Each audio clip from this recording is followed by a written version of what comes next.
प्रतिष्ठिता। विवेक में ये श्लोक आता है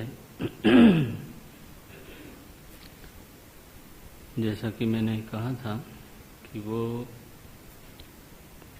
पंचदशीकार स्वामी विद्यारण्य जी महाराज की कृति मानी जाती है और कुछ लोग उसको शंकराचार्य भगवान की भी कृति मानते हैं। विद्यारण्य स्वामी जी श्रृंगेरी पीठ के शंकराचार्य बने थे और इसलिए ग्रंथ शंकराचार्य के द्वारा निर्मित है ऐसा कहने में कोई हर्ज नहीं है।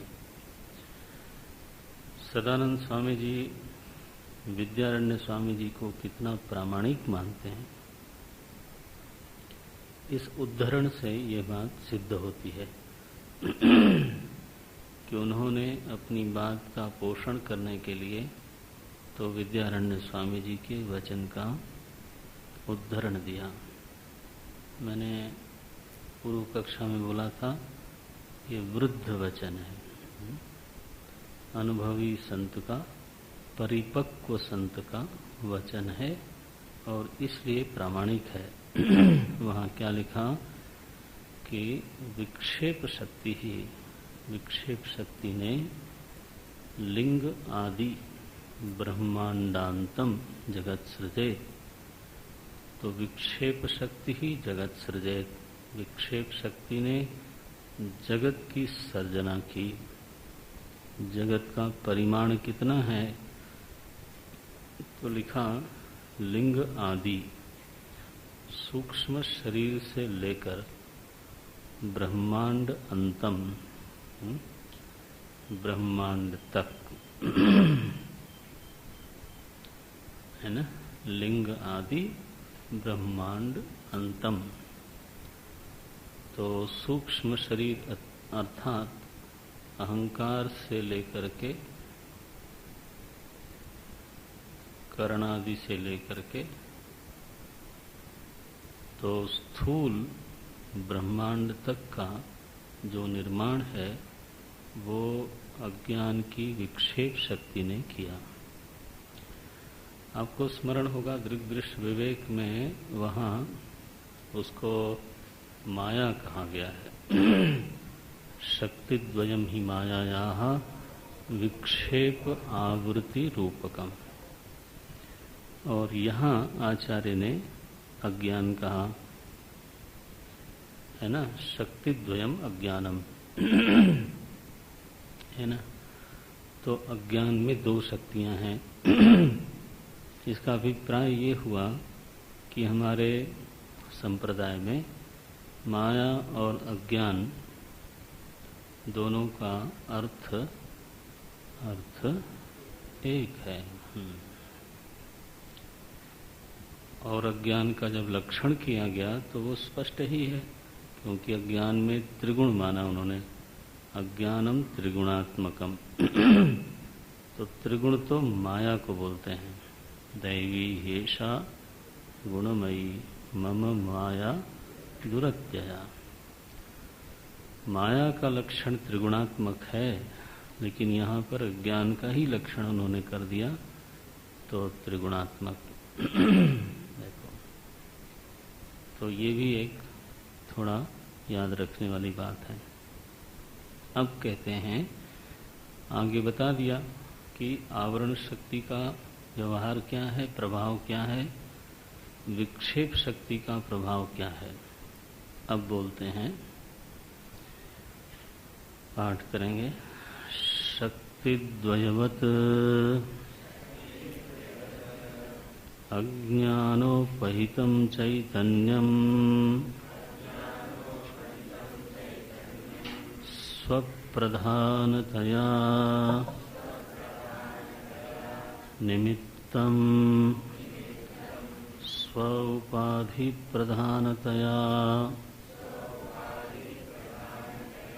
उपादानं च भवति। यथा लूता तंतुकार्यं प्रति स्वप्रधानतया निमित्तं स्वशरीर प्रधानतया उपादानं च भवति शक्तिद्वयवदज्ञानोपहितं चैतन्यम्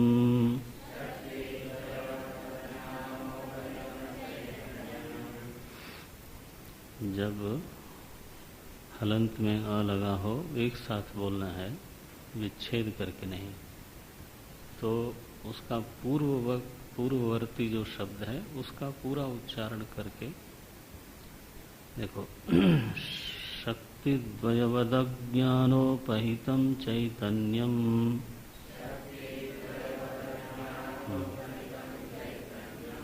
ऐसा उच्चारण। द्वयवदज्ञान, द्वयवदज्ञान, द्वयवद अज्ञान हल्का बोलेंगे तो वो विच्छेद का उच्चारण होगा, संधि का उच्चारण नहीं होगा। जैसे अभी पीछे आया था अपरिच्छिन्नम असंसारिणम, तो कैसा बोलेंगे? अपरिच्छिन्नम असंसारिणम, पूरा म और म पर बल का प्रयोग करेंगे। अपरिच्छिन्नम असंसारिणम, तब उसका उच्चारण संधि उच्चारण माना जाएगा। और अगर थोड़ा सा उसमें बल का प्रयोग नहीं किया, हल्का कर दिया, तो वो उच्चारण गलत होगा।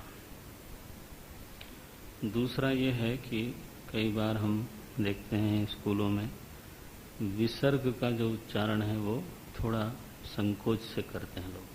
कह ऐसा बोलते हैं, कह रामः, तो रामः ऐसा नहीं है, रामः।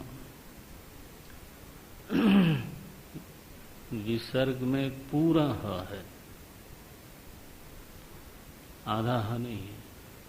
विसर्ग में रामाः ऐसा। तो आपको पता नहीं, मैंने संकेत कभी किया होगा कि नहीं किया होगा। उस ह में और विसर्ग के ह में अंतर क्या है? क्योंकि एक ही माहेश्वर सूत्र में दो जगह ह आ गया। हयवरट में ह आया और विसर्ग, तो दोनों में अंतर क्या है?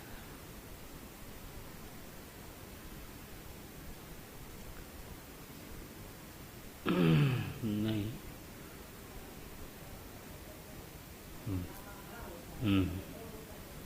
Very good, very good.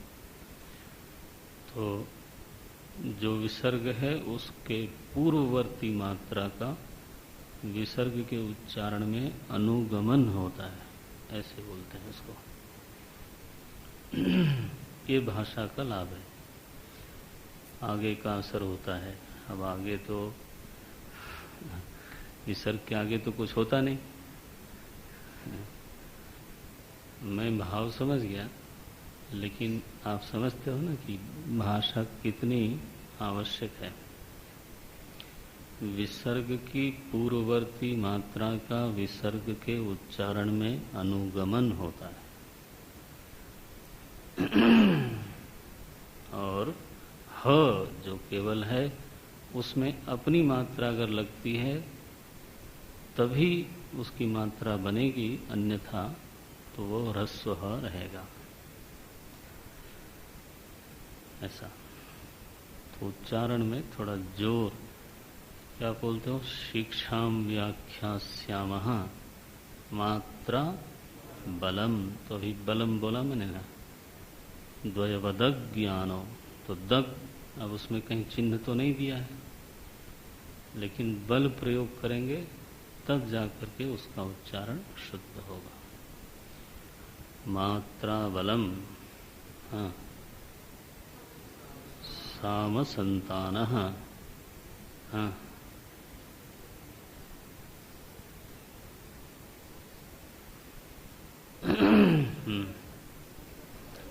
वर्णस्वरः मात्राबलम साम संतान।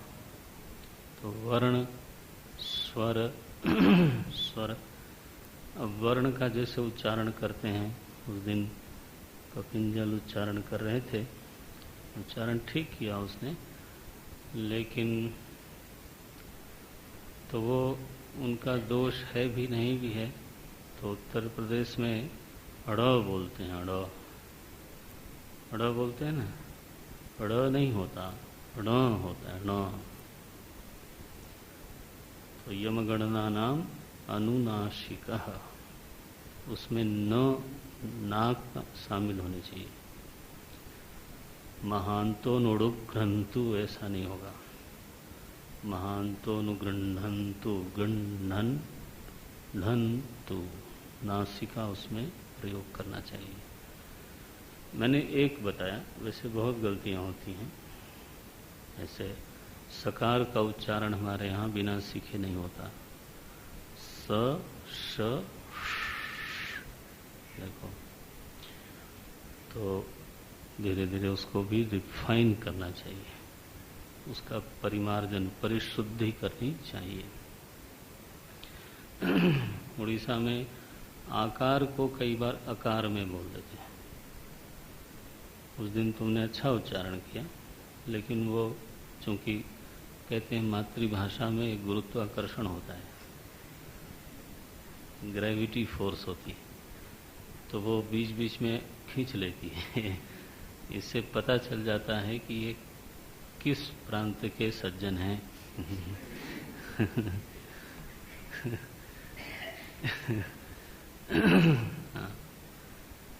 शक्तिद्वयवदज्ञानोपहितं चैतन्यं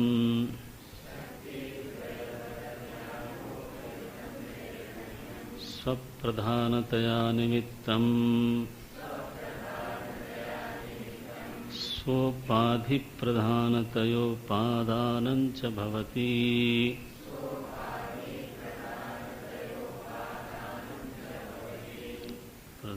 तो इसमें नंच भवति, ऐसा शुद्ध उच्चारण क्या होगा, तो उपादानंच भवति।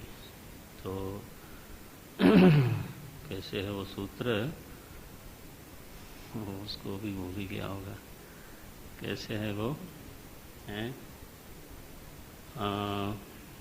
देखो, मुझे तो याद था, भूल गया। उसका सूत्र का ये कहना है कि जो अंतिम अनुनासिक होता है वो अपने आगे वाले वर्ण के अनुनासिक जैसा उच्चरित होना चाहिए। क्या सूत्र है वो?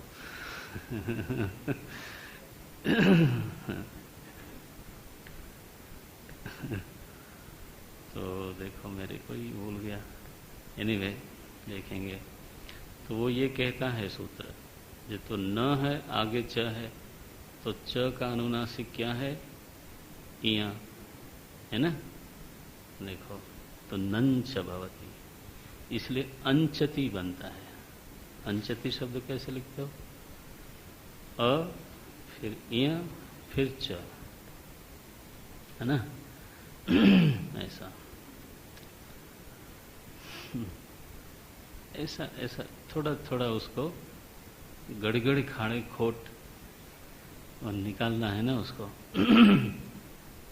तो स्वोपाधि प्रधानतयोपादानंच भवति,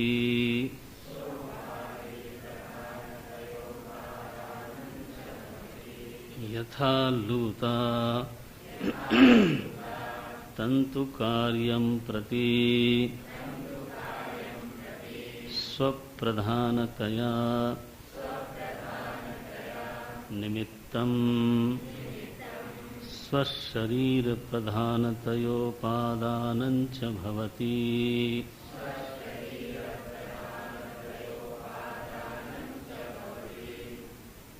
बस अब बोलते हैं। तो शक्ति द्वयवत अज्ञान उपहितम चैतन्यम, यह अज्ञान, कैसा अज्ञान, मुख्य वाक्य क्या है, अज्ञानोपहितम चैतन्यम भवति, ये मुख्य वाक्य, छोटा वाक्य है। जब भी आप स्वतंत्र रूप से पढ़ें तो ऐसे थोड़ा छोटा कर लें पहले। क्या है? अज्ञानोपहितम चैतन्यम भवति। अज्ञान से उपहित चेतन होता है। क्या होता है और ये कैसा अज्ञान है? तो अज्ञान का विशेषण बना दिया, शक्ति द्वयवत।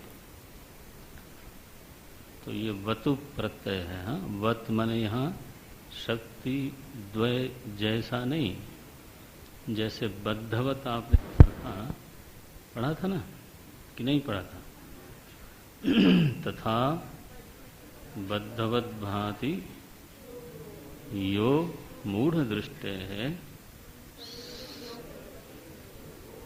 Good, very good. तो बद्धवत, वहाँ बद्ध सा है और यहाँ क्या है? द्वयवत। यहाँ वतुप प्रत्यय लगा है। वतुप माने वाला। जैसे धनवान तो धनवत है, ये दो प्रत्यय हैं तो वो वाला के अर्थ में आते हैं, धनवान और बुद्धिमान। वतुप और मतुप। मतुप प्रत्यय लगने से मत बचता है, शक्तिमत उसका बनेगा शक्तिमान। और वतुप प्रत्यय में वत बचेगा, उसका अर्थ है वान, धनवान। जैसे ठीक है ना, अभिजनवान अस्मि। आसुरी संपत्ति में भगवान ने आढ्योस्मि, हाँ आढ्योस्मि अभिजनवान अस्मि, ऐसे कुछ है। निकालेगी तो उसमें कहा कि मुझे सबसे ज्यादा वोट मिलते हैं। अभिजनवान अस्मि क्या मतलब है? कि मेरे पीछे बहुत से लोग हैं, I am most popular one. लोकप्रिय हो, ऐसा हो तो अच्छा है, लेकिन ऐसी भावना रखना, बोले ये आसुर संपत्ति है। है ना माँ? कैसे है? आसुरी संपत्ति में देखा है। आढ्योस्मि को अस्ति सदृशम मया। हाँ, ठीक ठीक बात होगी। आढ्यो अभिजनवान अस्मि, ठीक बोला मैंने। आढ्यो अभिजनवान अस्मि, वाह वाह। कौन वस्ति सदृशम मया, मेरे जैसा कौन है? बोले if you have this notion, अगर ये मान्यता आपके हृदय में सांस ले रही है तो ये मान्यता आपको असुर बना देती है। आप वैसे ठीक हो, केवल आप असुर इसलिए बन गए आप, क्योंकि आपके हृदय में आपके प्रति, अपने ही प्रति ये मान्यता छिपी बैठी है। तो वतुप मतुप, तो यहाँ शक्ति द्वयवत अज्ञान, दो शक्तियों वाला अज्ञान। कौन सी शक्तियां? आवरण विक्षेप। शक्ति द्वयवत अज्ञान उपहितम चैतन्यम, इन दो शक्तियों वाले अज्ञान से उपहित हो करके जो चेतन है वह चेतन होता है। बोले क्या होता है भाई, क्या होता है? तो बोले सारे प्रपंच का निमित्त उपादान कारण बन जाता है। तो बोले चेतन ही बनता है? बोले नहीं, उपहित चेतन बनता है। उपहित चेतन बनता है तो उसमें विस्तार कुछ है।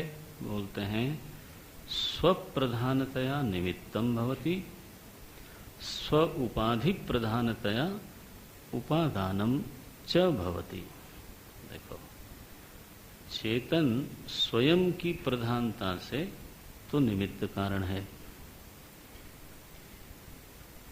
और अपनी उपाधि की प्रधानता से उपादान कारण है।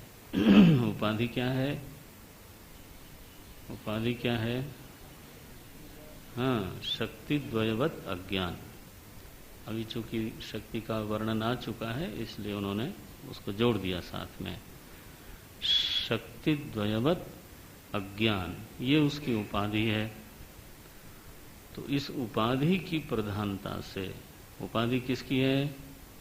चेतन की खुद की है, इसलिए स्व लिखा। स्व उपाधि प्रधानतया उपादानम च भवति। बोले महाराज हम तो ऐसा समझते थे कि अभिन्न निमित्तोपादान कारण है, ईश्वर। ईश्वर माने समष्टि अज्ञानोपहित चेतन, बस। तो इसलिए अज्ञानोपहित चेतन को ही ईश्वर बोलते हैं। लेकिन कौन सा अज्ञान? हाँ, बस इतना ध्यान रख लेना, नहीं तो बोले कि अज्ञानी को ही ईश्वर बना दिया इन्होंने। नहीं, अच्छा। तो हम तो ऐसे सुनते थे कि ईश्वर क्या है? इस जगत का अभिन्न निमित्तोपादान कारण है। आपने कहा कि नहीं भाई, भिन्न निमित्तोपादान कारण हो गया, तो अभिन्न तो नहीं हुआ। स्वप्रधानतया निमित्तम और उपाधि प्रधानतया उपादानम। भिन्न निमित्त उपादान हुआ। ऐसा क्यों कहा गया? ऐसा कहना ही चाहिए, क्योंकि उपादान कारण विकृत होकर के, परिणमित होकर के तो अपने कार्य में अनुगत होता है। उपादान कारण में परिणाम करना पड़ेगा ना। बोले मिट्टी में कहाँ परिणाम हुआ? मृत्तिकेत्येव सत्यम लिखा है, वो तो एक दृष्टि से लिखा है। लेकिन आप जानते हो कि जिस घड़े में आप पानी भरते हो वो वही मिट्टी नहीं होती जो कुम्हार खोद के लाता है। फिर उसका संस्कार किया जाता है, फिर उसमें पानी डाल करके, उचित मात्रा में पानी डाल के उसकी फिर से संस्कार होता है। फिर उसको थापी मार मार के उसमें से सब निकालते हैं। फिर उसमें अग्नि संस्कार होता है। तो जैसे जो जो संस्कार होता है उस संस्कार के पश्चात मिट्टी का प्रभाव, स्वभाव आखिर नहीं बदलता। तो जो चीज पानी से गल जाने वाली है उसी में पानी रखते हो आप क्या? कच्चे घड़े में पानी रखो तो गल गया। अग्नि संस्कार करके उसी घड़े में आप पानी रखते हो। अब बोलो आप जरा, ठीक है ना? अब स्वर्ण का देखो, थोड़ा समझना चाहिए। अब थोड़ा आप प्रौढ़ वेदांत भी सीख रहे हो ना, थोड़ा। ये तो अब ये मंगलाचरण में टीकाकारों ने कहा ये बच्चों को वेदांत में प्रवेश कराने के लिए मैं लिख रहा हूँ, बाल प्रवेशिका है। ऐसा लिखा सदानंद स्वामी जी ने। देख लो, तो भज गोविंदम क्या होगा मालूम नहीं। तो ये ऐसी स्थिति है। एनीवे, आप समझो इसको, प्रौढ़ ही थोड़ा समझ लो। तो सोने का भी सीधे गहना तो बनता नहीं, ये अम्मा लोग जानती हैं। आप लोगों को, ब्रह्मचारी लोग बेचारे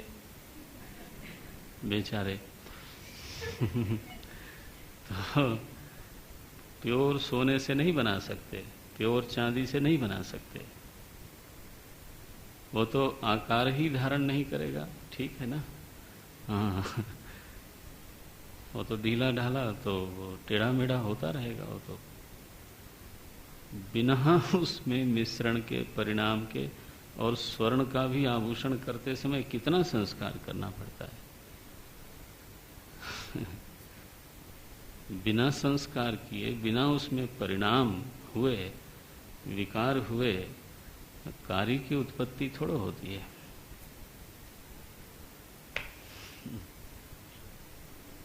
समझते हो आप? हम इसी दृष्टांत को जब कभी ऐसा बोलते हैं तो वो उसका दृष्टिकोण अलग है। जब वो आएगा प्रसंग तब हम उस पर भी चर्चा करेंगे। लेकिन आप फिलहाल तो ऐसा समझ लो पक्का पक्का कि उपादान कारण में विकार होता है तभी एक कार्य उत्पन्न होता है।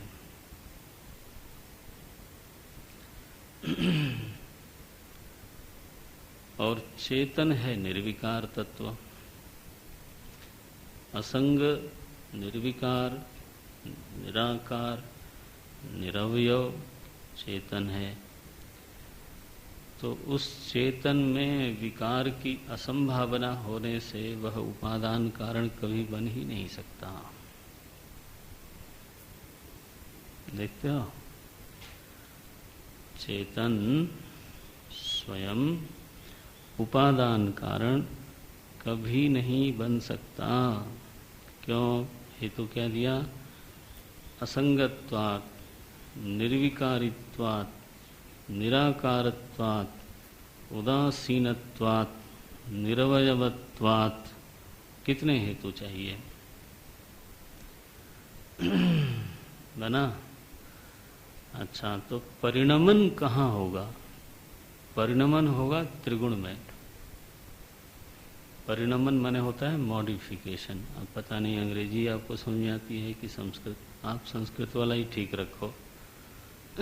परिणमनम है ना, बदलना। जैसे बीज परिणमित होके अंकुर हुआ, अंकुर परिणमित होके पौधा हुआ, पौधा परिणमित होकर के वृक्ष हुआ, है ना। परिणमन है, नया आरंभ नहीं है। वही चीज अब दूसरे रूप में हो गई।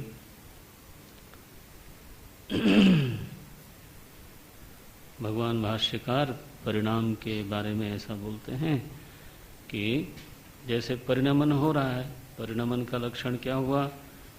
पूर्वावस्था का त्याग है और नई अवस्था का ग्रहण है। इसको बोलते हैं परिणमन। बीज ने बीज भाव का त्याग किया, अंकुर भाव को ग्रहण किया। ठीक है, ठीक है। अच्छा, अब लेकिन इस सारे परिणाम में पूर्व अवस्था का पूर्व रूप का त्याग हो रहा है। इसके बावजूद आपके भीतर यह बुद्धि बनी रहती है कि यह वही पौधा है जो अब वृक्ष हो गया। सएव इदं वृक्षम, ये वही अंकुर है जो पहले बीज था। तो उसमें वही होने की जो एक प्रत्यभिज्ञा बनी रहती है कि ये वही है, वही है, वही है, वही है। कुछ दूसरा है, पहला खत्म हो गया और अब ये अत्यंत दूसरा है, ऐसी बुद्धि नहीं आती। छोटा बच्चा होता है तो लोग देखते हैं, अब बड़ा हो गया, मानो 4-5 साल के बाद मिले, बोले अरे इतना बड़ा हो गया। कौन बड़ा हो गया? वही। हाँ देखो, नष्ट हुआ और ये दूसरा है। ऐसा बोले तो महाराज माता पिता लाठी उठा लेंगे। ये वही बच्चा है जो अब बड़ा हो गया। पूर्वावस्था से उसका मेल नहीं है। फिर भी बचपन का फोटो देखो और युवावस्था का देखो तो कुछ मतलब ही नहीं निकलता। देखो, इसको बोलते हैं परिणमनम। वस्तु के सातत्य का भी बोध है, साथ में उसके पूर्व रूप का त्याग और नए रूप का संग्रह भी है। ठीक है, ठीक है ना? मेरे ख्याल से स्पष्ट है, इसमें कोई ऐसी बात नहीं है। तो परिणमन का ये स्वभाव है। अब जब आप परिणाम बोलते हो तो आपको कोई दूसरा शब्द रिप्लेस करने की जरूरत नहीं होनी चाहिए। परिणाम माने you have to know the concept. परिणाम माने ये। तो उपादान में परिणाम होता ही है, तभी कार्यों की उत्पत्ति होती है, कार्य की प्रतीति होती है। और दूसरी बात मैं बोल दूं, अगर उपादान में परिणाम नहीं हुआ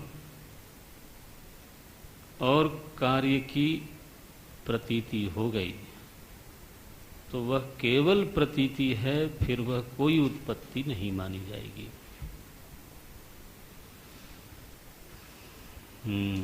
ये भी आप समझ लो।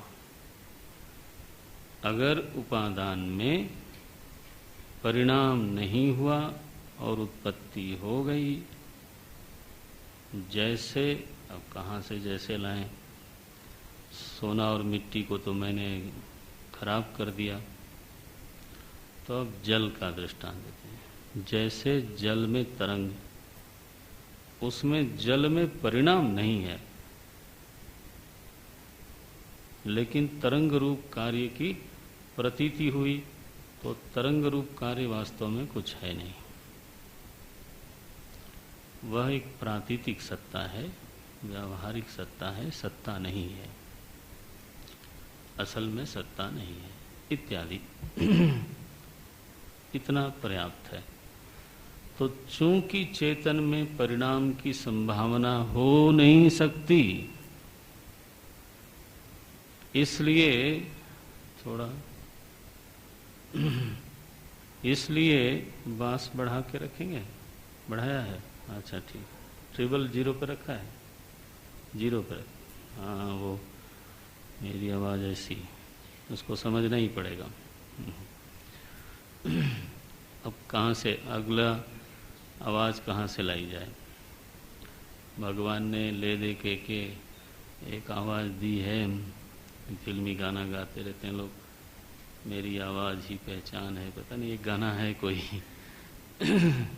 एक गाना है, तो क्या बोलते हैं ये, स्वप्रधानतया निमित्तम। निमित्तम का अर्थ कई बार अंग्रेजी में लोग सेंसिएंट कॉज बोलते हैं, है ना, ऐसा बोलते हैं ना, आप पढ़ेंगे तो निमित्त माने सेंसिएंट कॉज ऐसा लिखते हैं लोग, एफिशिएंट कॉज भी बोलते हैं। इसका क्या मतलब होता है एफिशिएंट का, मुझे मालूम नहीं है, क्या होगा मनीषा इसका मतलब? कोई चेतना है उसमें, ऐसा संकेत बताते हैं? देखो एक बात आपको बताता हूं कि निमित्त कारण में चेतना हो ऐसा आवश्यक नहीं है।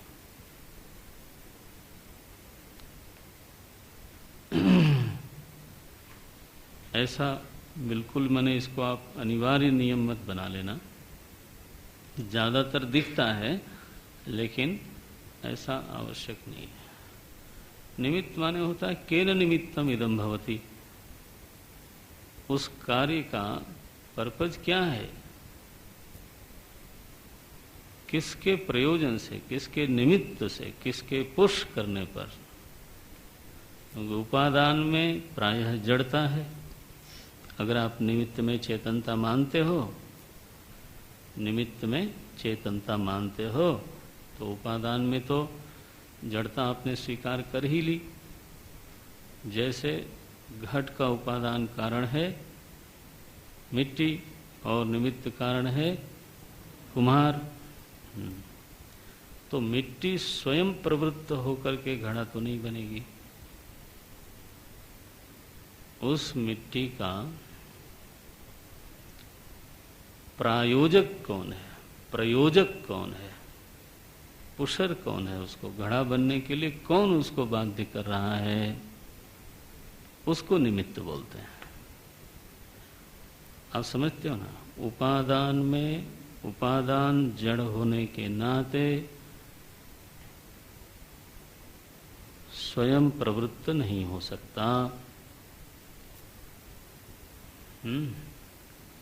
तो उसकी प्रवृत्ति का प्रयोजक और उसकी प्रवृत्ति का प्रयोजन जो है वही उसका निमित्त कारण बनेगा। देखो अब मैं आपको थोड़ा, ये विषय पहली बार मेरे पढ़ाने में आया इसलिए थोड़ा इसका विवरण करता हूँ। मिट्टी में दबा हुआ बीज तो वृक्ष बन गया, तो वृक्ष का जो उपादान कारण है वो कौन है? गलत है, 200% गलत है। इसीलिए सोचना चाहिए, मनन करना चाहिए। वृक्ष का उपादान कारण है पंचमहाभूत, मिट्टी मात्र नहीं, क्योंकि वह भी आपके शरीर जैसा किसी जीव का क्या है? शरीर है। आप वृक्ष में से अग्नि तत्व निकालो, हो नहीं सकता। जल तत्व है, वायु तत्व सब है कि नहीं है वहां? इसलिए मैंने कहा ना, आप वेदांत के विद्यार्थी हो तो अब अधिक अधिक अधिक सावधान होके रहो। तो वृक्ष का उपादान कारण है क्या? पंचमहाभूत। अब पंचमहाभूत में तो आकार था नहीं, तो पंचमहाभूत ने वो आकार धारण किया किसकी प्रेरणा से? हाँ, अब वो निमित्त कारण है। पकड़ में आया? क्योंकि जंगल में एक बीज पेड़ पर से गिरा है और जमीन में दबा पड़ा है, समय आने पर वो अंकुरित हुआ और वृक्ष बना, तो उसका आरोपण करने वाला कोई मनुष्य तो है नहीं। उपादान कारण बीज हो नहीं सकता। उपादान कारण तो बीज तो इतना बड़ा और वृक्ष कितना? इतना बड़ा। उपादान कारण माने क्या? मटेरियल का है ना, तो बीज में कहाँ उतना मटेरियल है? बीज में तो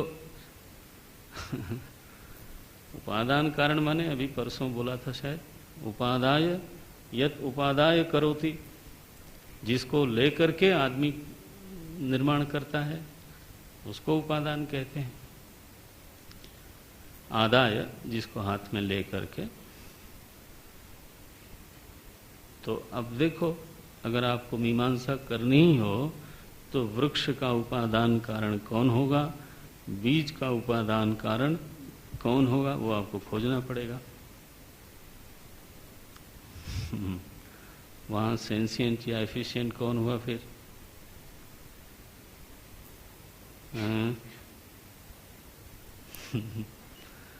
इसलिए मैंने कहा कि ऐसा आप नियम बना करके मत चलना कि जो सजीव हो, चेतन हो, तो उसी को हमको निमित्त कारण मानना है। जनरली वही होता है, लेकिन वो नियम नहीं है।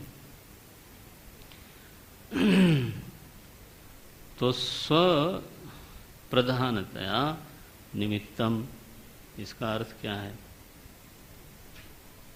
और स्व उपाधि प्रधानतया उपादानम च भवति।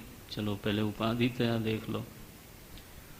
तो उपाधितया का अभिप्राय क्या हुआ कि यह जो अज्ञान है त्रिगुणात्मक है, भाव रूप है, सदसद्भ्याम अनिर्वचनीय है। यह जो अज्ञान है यह परिणमित होता है। तो जब हम अज्ञान की उपादेयता पर, उपादानता पर विचार करते हैं तो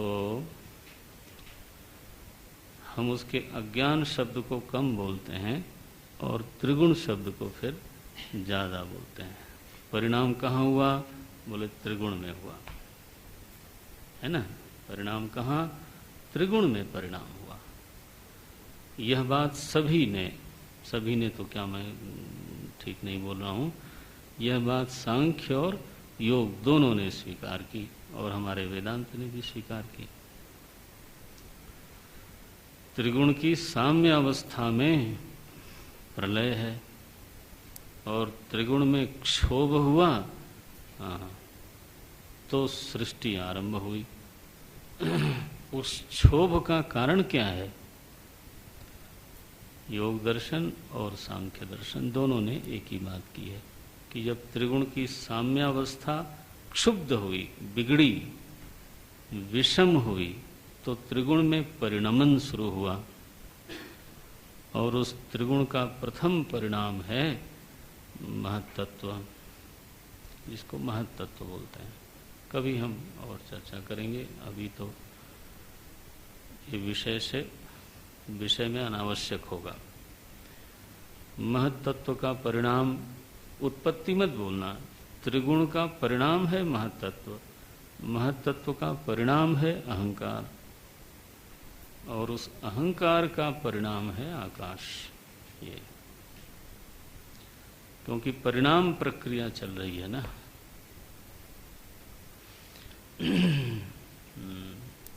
फिर आकाश आदि से सब चीजें होती हैं। नारायण। अच्छा भाई, ये तो बढ़िया ही हो गया।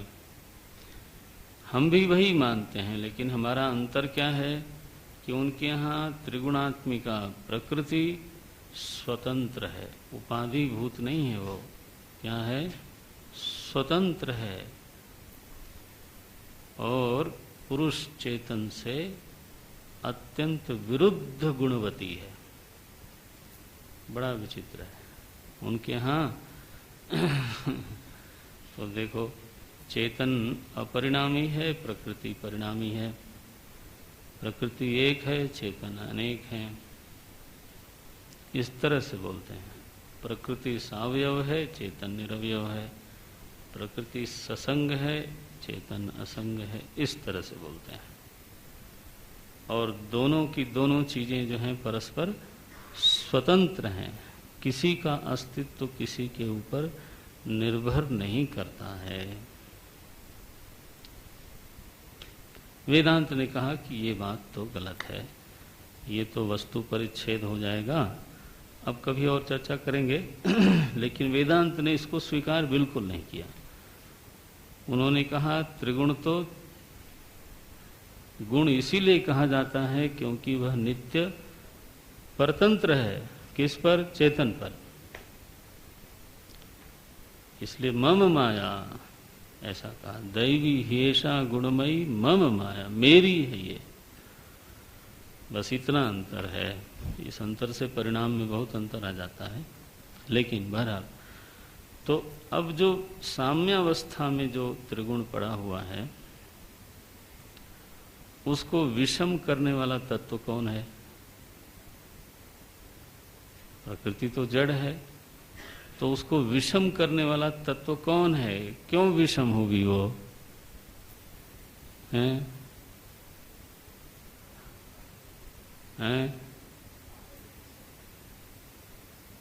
क्या बोला? हाँ, नहीं, काल रूपी शक्ति नहीं। वहाँ पर विषम होने का हेतु, एक तो लोग बोलते हैं चैतन्य की सन्निधि।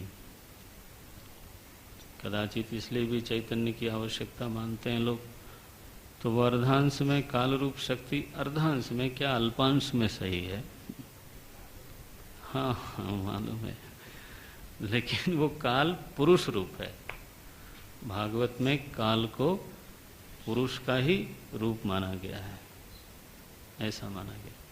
काल जो है वो स्वतंत्र तत्व नहीं, बल्कि उसको पढ़ लेंगे हम लोग। काल को वहाँ पर जो परम पुरुष परमात्मा है उसी का रूप माना गया। बोलते हैं हम इसको, देखो तो कैसा है, चेतन की सन्निधि के कारण प्रकृति में परिणाम नहीं हो सकता, क्योंकि चेतन की सन्निधि तो नित्य है। चेतन विभु है, व्यापक है और नित्य विद्यमान है। प्रकृति भी नित्य विद्यमान है, इसलिए